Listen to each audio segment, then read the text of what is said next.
El ajuste anual al salario mínimo de nuestro país se ha convertido en una oportunidad para que mediante propuestas demagógicas se busque obtener un beneficio político.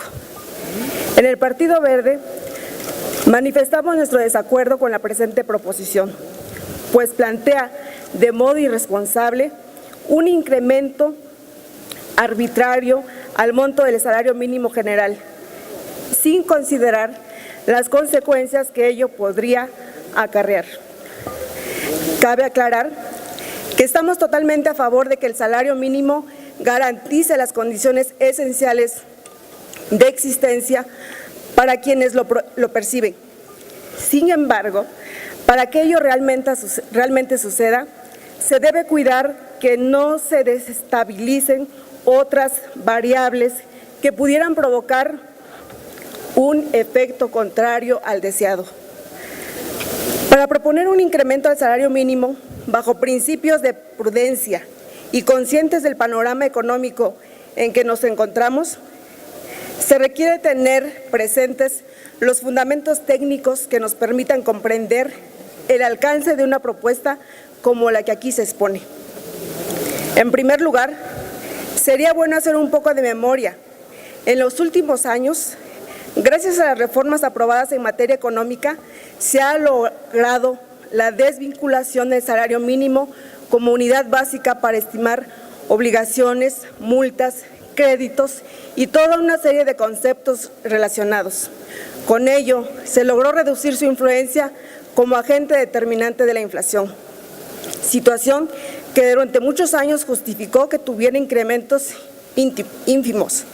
Sin embargo, la desindexación es tan solo el primer paso para lograr un incremento más significativo del salario, sin que éste genere consecuencias catastróficas para la economía nacional.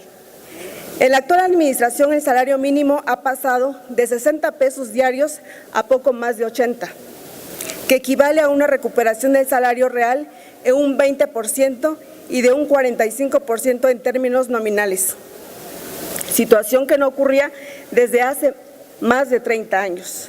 Además, se han creado 3.3 millones de empleos formales en los últimos 5 años, lo cual da cuenta de una política laboral eficiente, derivada de un manejo responsable de las finanzas públicas y de una política monetaria adecuada.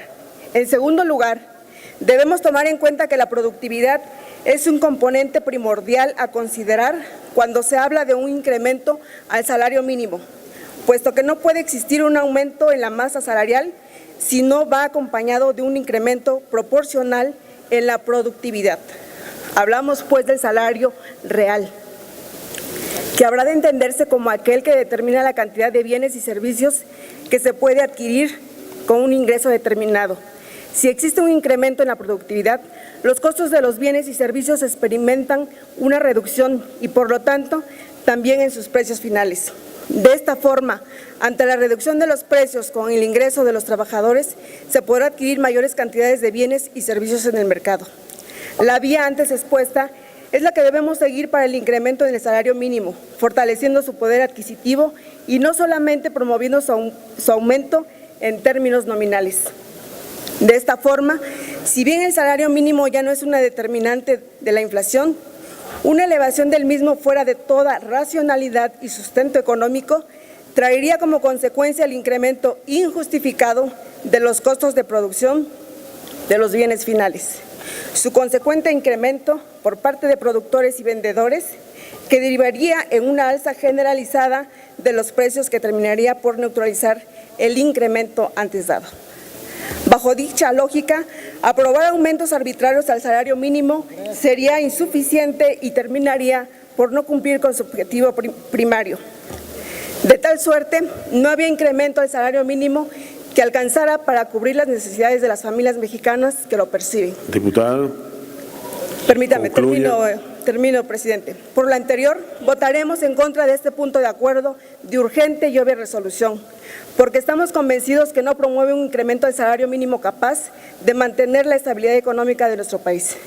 Estamos conscientes de las grandes carencias de millones de familias y las limitantes que presentan en sus ingresos. No obstante, también es importante comunicar a la ciudadanía que incrementar el salario mínimo, como lo propone este punto de acuerdo, no generaría los beneficios esperados en el bolsillo de los mexicanos.